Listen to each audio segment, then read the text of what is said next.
candle. Okay. Lindsay? Good morning, everybody. Good morning. Lights, camera, action. The technology is now set up.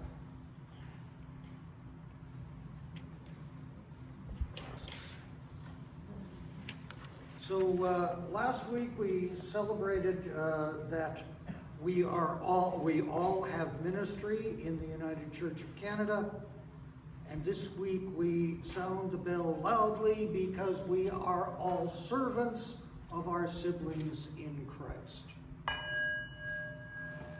Last week we lit a candle to show us the path to prophecy.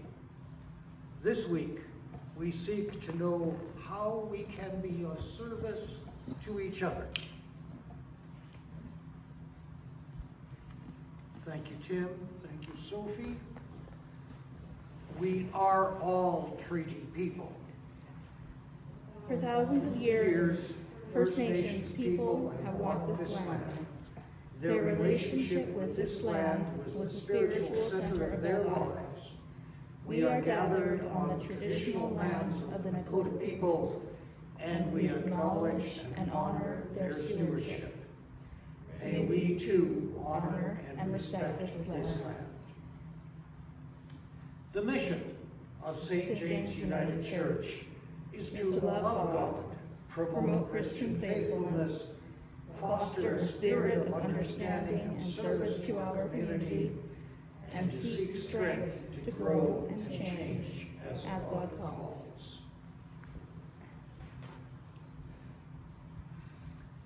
Join me, if you will, in the opening prayer.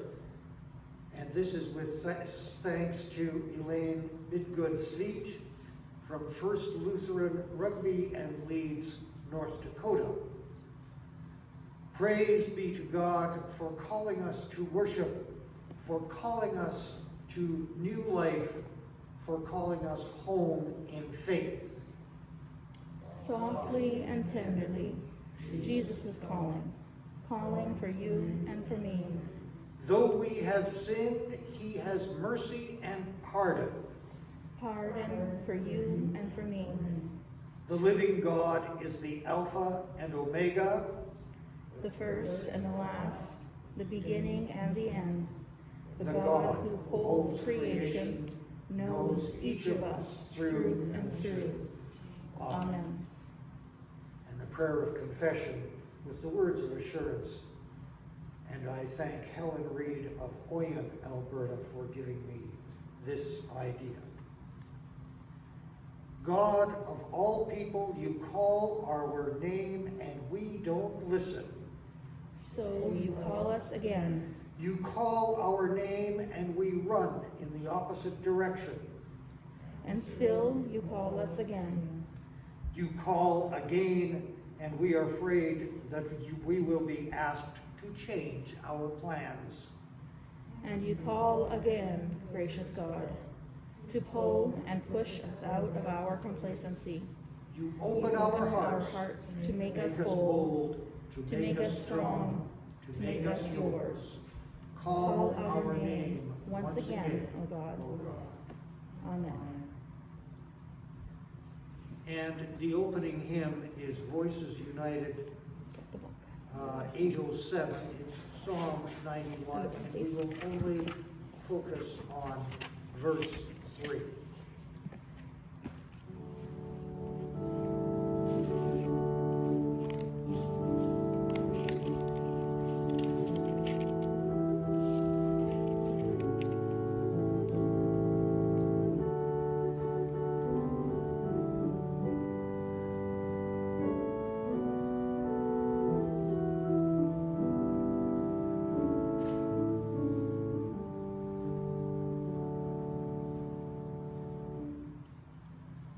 That sentiment.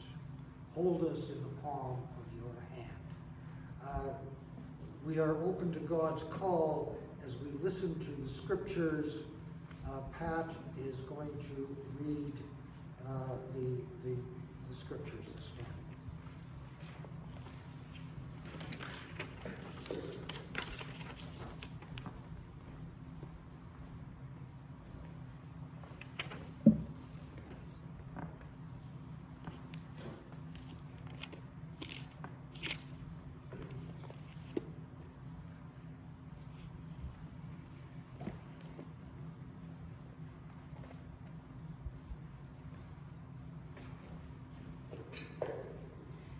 first scripture is Isaiah 40, verses 21 to 31. Haven't you heard? Don't you understand? Are you deaf to the words of God? The words he gave before the world began? Are you so ignorant? God sits above the circle of the earth. The people below seem like grasshoppers to him. He spreads out the heavens like a curtain and makes his tent from them. He judges the great people of the world and brings them all to nothing. They hardly get started, barely taking root, when he blows on them and they wither. The wind carries them off like chaff. To whom will you compare me? Who is my equal? Asked the Holy One. Look up into the heavens, who created all the stars. He brings them out like an army, one after another, calling each by its name. Because of his great power and incomparable strength, not a single one is missing. O Jacob, how can you say the Lord does not see your troubles? O Israel, how can you say God ignores your rights? Have you never heard? Have you never understood? The Lord is the everlasting God, the creator of all the earth. He never grows weak or weary. No one can measure the depths of his understanding. He gives power to the weak and strength to the powerless. Even youths will become weak and tired, and young men will fall in exhaustion. But those who trust in the Lord will find new strength. They will soar high on wings like eagles. They will run and not grow weary. They will walk and not faint. The psalm today is Voices United 868, 869, part 1.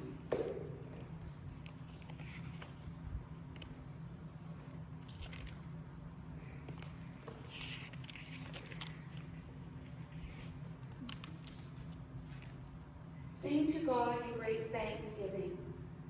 How good is it to sing praises to God? How pleasant to God the Most High.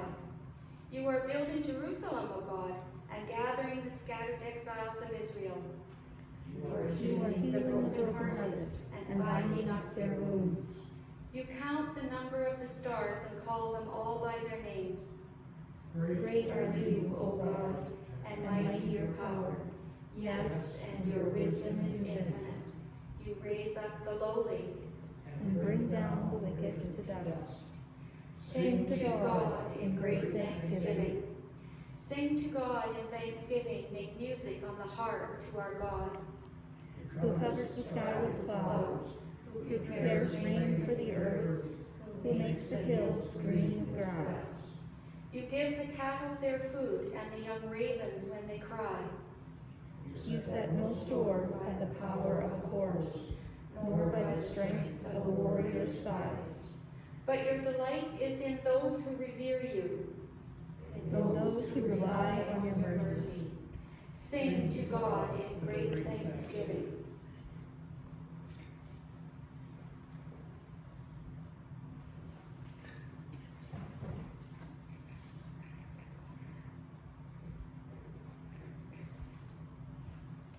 The second reading is from 1 Corinthians chapter 9, verses 16 to 23.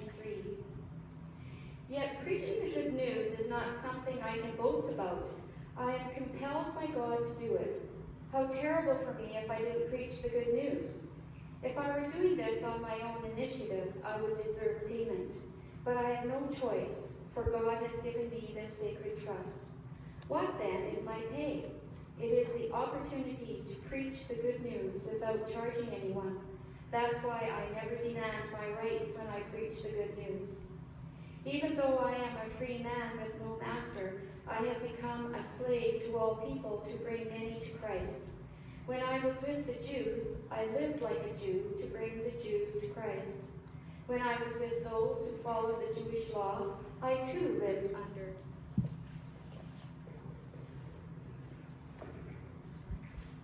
that law, even though I am not subject to the law. I did this so I could bring to Christ those who are under the law. When I am with the Gentiles, who do not follow the Jewish law, I too live apart from that law so I can bring them to Christ. But I do not ignore the law of God. I obey the law of Christ. When I am with those who are weak, I share their weakness, for I want to bring the weak to Christ. Yes, I try to find common ground with everyone, doing everything I can to save some. I do everything to spread the good news and share in its blessings.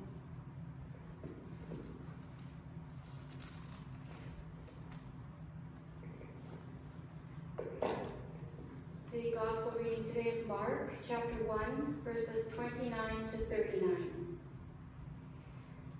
After Jesus left the synagogue with James and John, they went to Simon and Andrew's home. Now Simon's mother-in-law was sick in bed with a high fever. They told Jesus about her right away. So he went to her bedside, took her by the hand, and helped her sit up. Then the fever left her, and she prepared a meal for them. That evening, after sunset, many sick and demon-possessed people were brought to Jesus. The whole town gathered at the door to watch. So Jesus healed many people who were sick with various diseases, and he cast out many demons. But because the demons knew who he was, he did not allow them to speak. Before daybreak the next morning, Jesus got up and went out to an isolated place to pray. Later, Simon and the others went out to find him. When they found him, they said, "Everyone is looking for you." But Jesus replied, "We must go on to other towns as well, and I will preach to them too. That is why I came." So he traveled throughout the region of Galilee, preaching in the synagogues and casting out demons.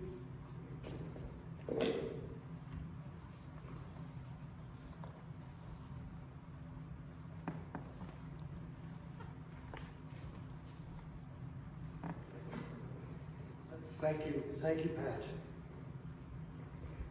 So in Mark this morning we read, Simon's mother-in-law was in bed with a fever, and they immediately told Jesus about her. So he went to her, took her hand, and helped her get up. The fever left her, and she began to wait on them. In that little vignette, there is so much happening and so many implications that it's kind of difficult to know where to start. Last week we read in the scriptures the previous verses to Mark chapter 1, in which Jesus called his first disciples, and he began teaching in the synagogue, and he healed a man of an impure demon spirit.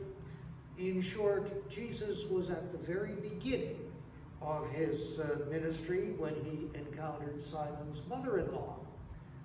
And that's when today's story takes place.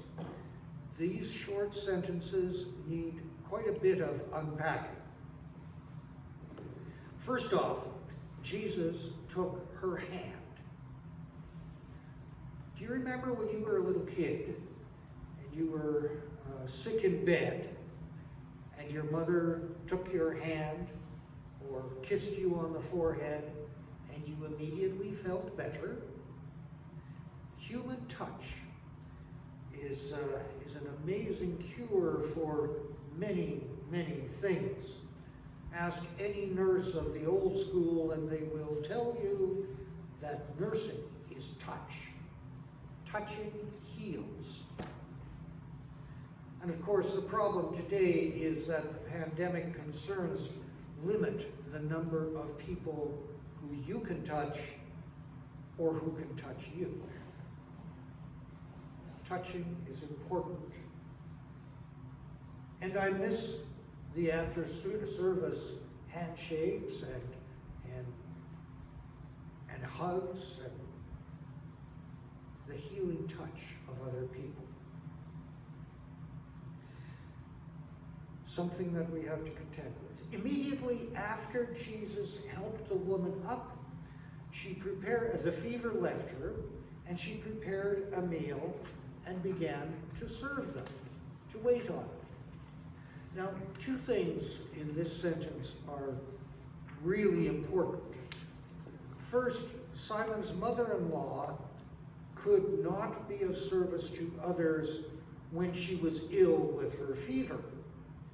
On a broader scale,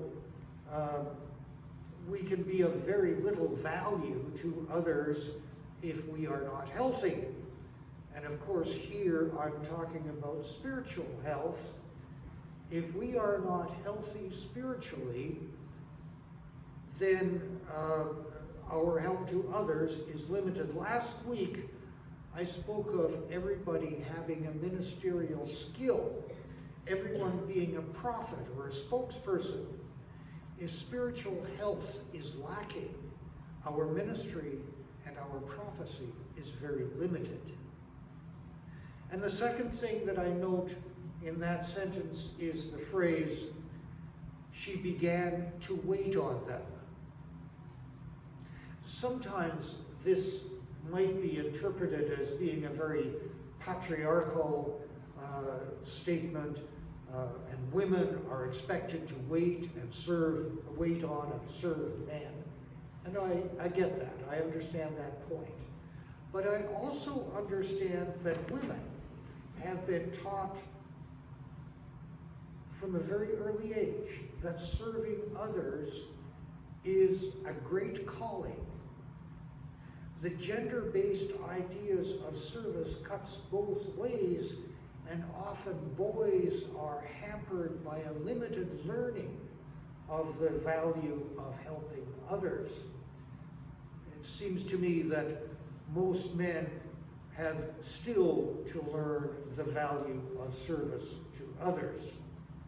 Men often disguise their service as other things, things like doing stuff and producing stuff as a way of hiding their service.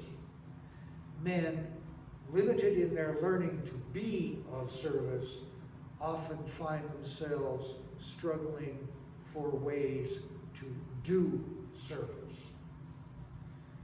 So it seems to me that there are three levels of relating to other people. The first is doing, trying to think of the right thing to do, the right thing to make or produce, the proper and acceptable action. And as I said, for many men, to do as much as possible without stepping over that invisible boundary of what manly behavior is. And the second level of relating to others is feeling. We talk and read a lot about how emotional health is important. But here too, many people, men in particular, find that admitting to feeling is quite difficult. Expressing feeling is limited by the language and the words that we know. And the nonverbal expression of emotion is even more difficult. Like, when was the last time you allowed yourself the freedom to have a really good belly laugh, rolling on the floor in laughter? We don't do that very often anymore. And we can't do that alone. When was the last time we had the freedom to just let the tears flow when they were there? Now, if you think that doing is hard and feeling is even harder, now comes the really tough one, and that is being. Ask any kid what they want to be when they grow up, and they will likely name an occupation. We identify who we are by what we do, and sometimes what we feel, but very rarely by what we really are. What do you want to be when you grow up? I want to be a good person. I want to be loved. I want to be compassionate. I want to be, just try to think of Try to think of the real words that might complete that sentence. I want to be, it's difficult. It's really tough. Does anybody actually make the decision, I want to be cruel, I want to be a bully when I grow up? That's quite unlikely. But do they ever say the opposite? I want to be kind and helpful to others. By not teaching those being words to each other, we struggle to find the doing words to replace them. That's all pop psychology, right? Why do I bring up all of this pop psychology stuff? When we read the Bible and we study the life of Jesus, I'm starting to realize that more and more we have to look at who Jesus was. Not only what he did or what he might have felt, but who he was, the being part of Jesus. And if we do this right, maybe we can figure out how to be like that too. Then, if we can do that, if we can be that person, then the doing is not as hard, and it isn't a big chore or a burden. It simply follows that we do and feel what we are. As a community of faith, we have defined who we are, and we open practically every service by reviewing our words in our own words in the mission statement. And yes, that tells us what we think we need to do, but it also gives us a pretty good indication of who we think we are. And as we continue to search for our vision as individuals and as a community of faith, that is what needs to be our focus. Who we are. What we want to be when we grow up. And the being precedes the doing. There is no greater honor than to be loved for who we are rather than for what we do, to be recognized for the living Christ that is in us. I was going to end there, and then this morning, I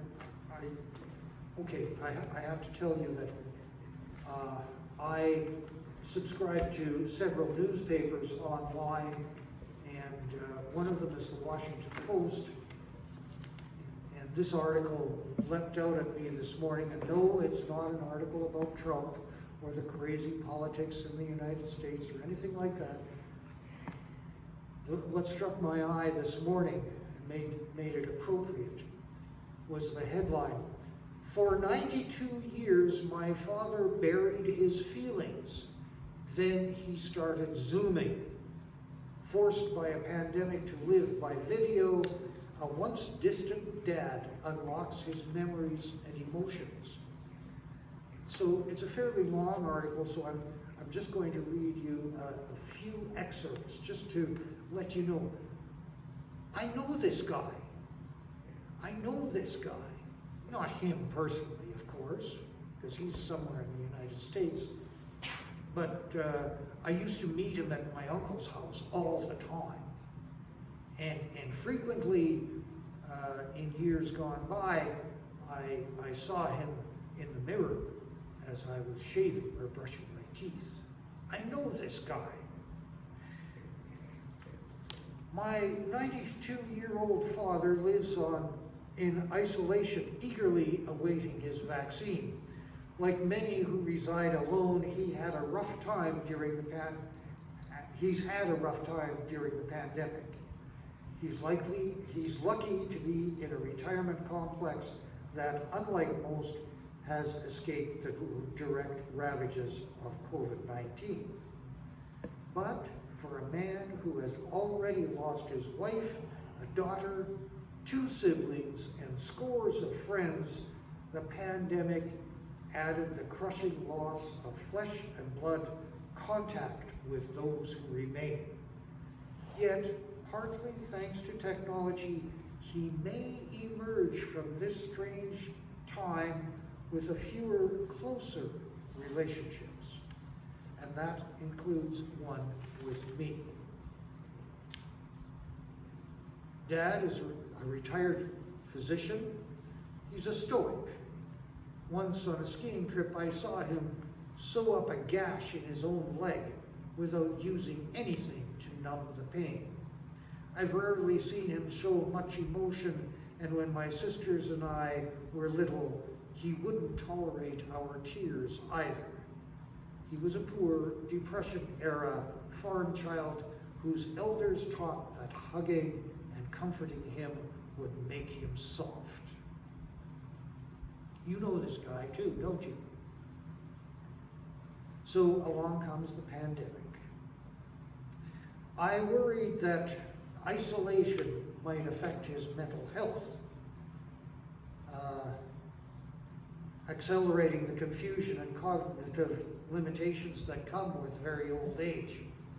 He was particularly gloomy when he found out a group of his friends were getting together via Zoom, and he didn't know how to join in. What the hell is Zoom, he asked. My husband and I bought a cheap laptop, loaded it with his email account, photos, Zoom, and a password written in indelible ink on the screen, on the keyboard, and mailed it off.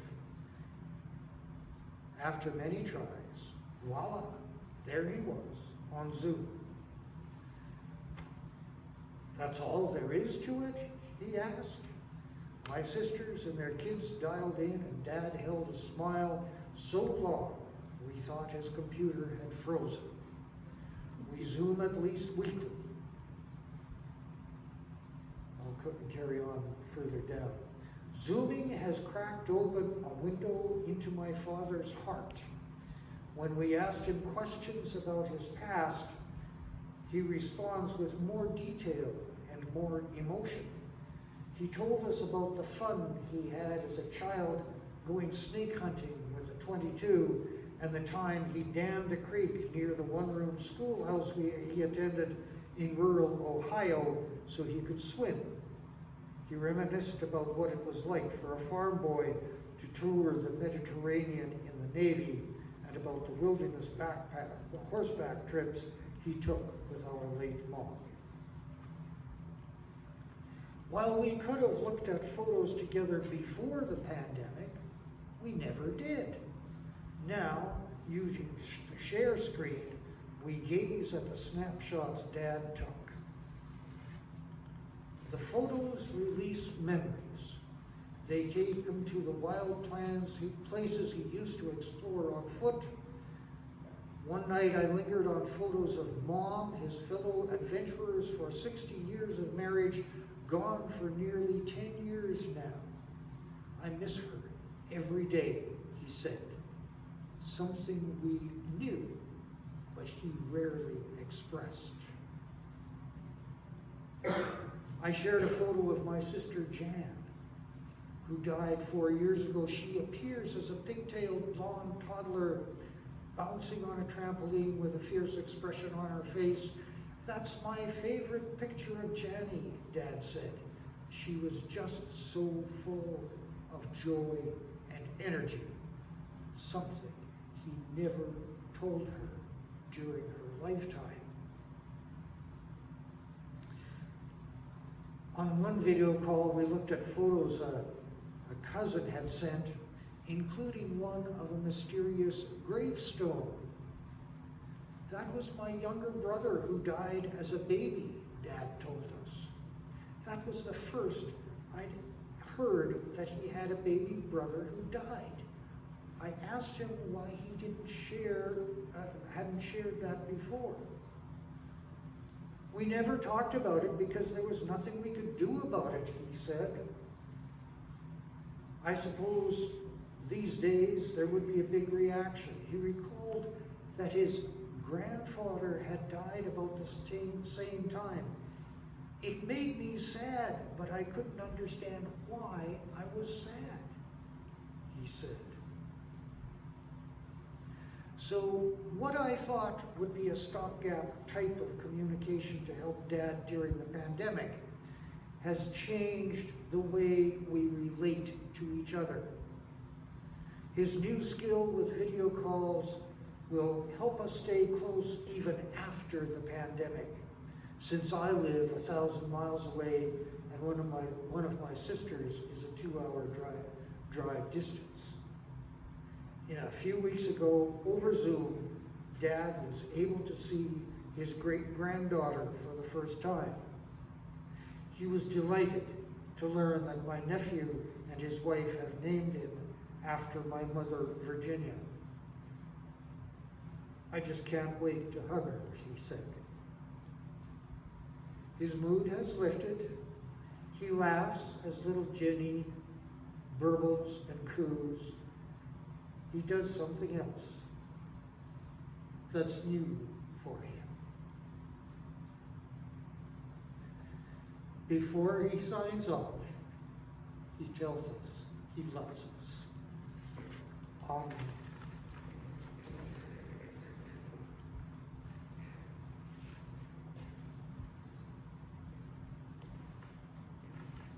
Would you open your Voices United to 599, the Servant Song, verses 1, 2, and 6. Thank you, Lord.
This morning's offering, Lori will play the music for More Voices 187. We give our thanks, and we can speak this aloud. Sorry, I wasn't prepared. Oh, we don't need the music, right? Okay, let's go without the music. More Voices 187. We give our thanks to you. We give our thanks to you. We give our thanks to you because you reached for us. We give our eyes to you. We give our eyes to you. We give our eyes to you because you looked for us. We give our feet to you. We give our feet to you. We give our feet to you because you walk with us. We give our hearts to you. We give our hearts to you.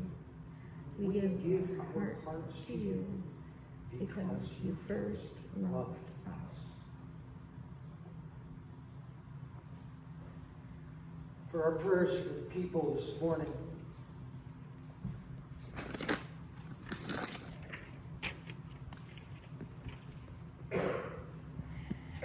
I want to say a special prayer for those people that I know who struggle to find their positive identity. Those people who, like the man that we just read about, trapped in a past prison.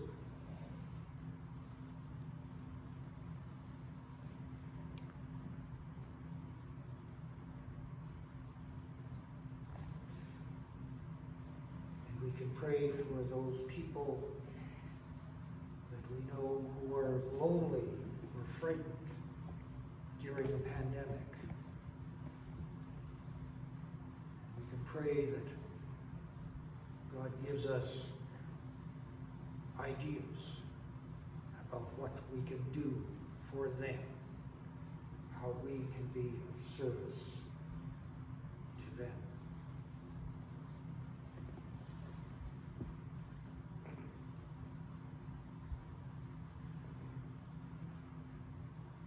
We can pray for those people that we know who yearn for the healing human touch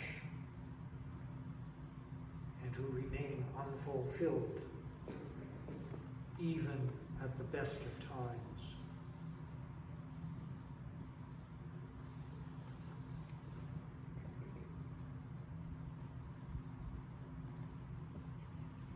And we can pray for ourselves that we may find out who we are. We can find out how to be the living Christ.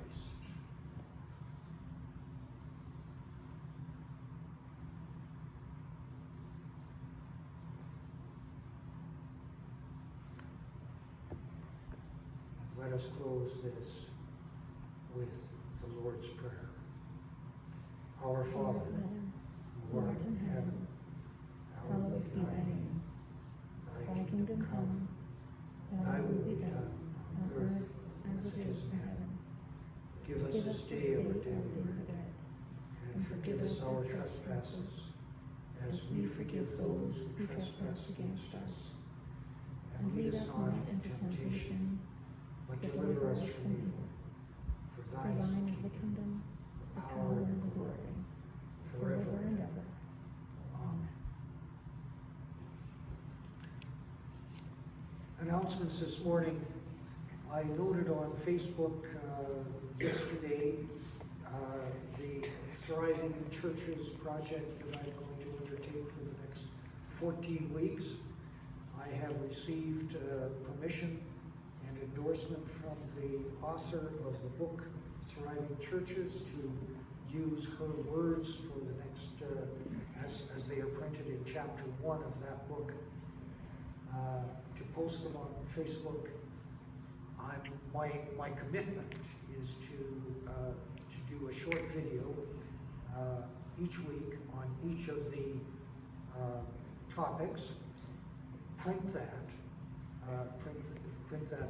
description, and then invite comments. And I'm encouraging everybody to comment, not only the people that are here and attend church regularly, but the people in the virtual community who might have something to say, whether they are near or far. And there are some people who visit us regularly who are student colleagues of mine or other ministers, and I'm encouraging them to join into the conversation. This kind of growth is really important. My plan is to have that posting every day by Monday afternoon, every week. Other announcements. Ash Wednesday is this coming Wednesday, isn't it? Yes, 11th, coming up. Yeah, it's the following. Isn't today the 7th? And It's not next week, it's the week after. the week after? I think so. I thought it was the 11th. We'll have to check that. And of course, Lent is coming. Okay. And Thursday is church council, right? You guys have a meeting, okay. Church council meets Thursday at 9:30 in the morning. Are there any other announcements from? Oh, the jar. The jar, our thankful jar. Well, I'm glad we're warm. Mal and Dwight don't have a furnace right now, so I'm glad I'm here. Maybe they should come here to warm up. I'm glad we can still come here to church, even though it's a small group. I'm especially thankful for our services that Jim does, and thankful to have Jim here. I think we're all really thankful to have Jim, and I think we need to celebrate that, right? Happy birthday to you. Happy birthday, dear Jim. Happy birthday to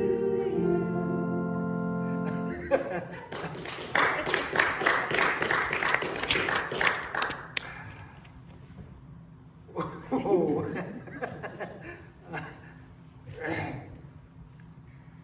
You just want the tears to flow, don't you? That's okay, I almost lost a couple of Oh. Thank you. Thank you ever so much. In the middle of the night last night, I posted a couple of items from February 6th, 1945.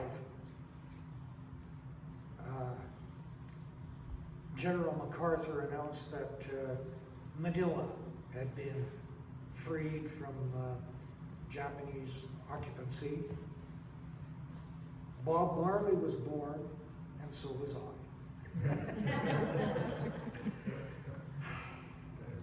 Thank you. So let's turn to, for our closing hymn, to Voices United 567. Will you come and follow me? And this is verses 1, 3, and 5.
As we leave this place this morning and we go out into the world for the rest of this week, we will focus our attention on being who we are, becoming who we want us to become, becoming the Christ that God wishes us to become.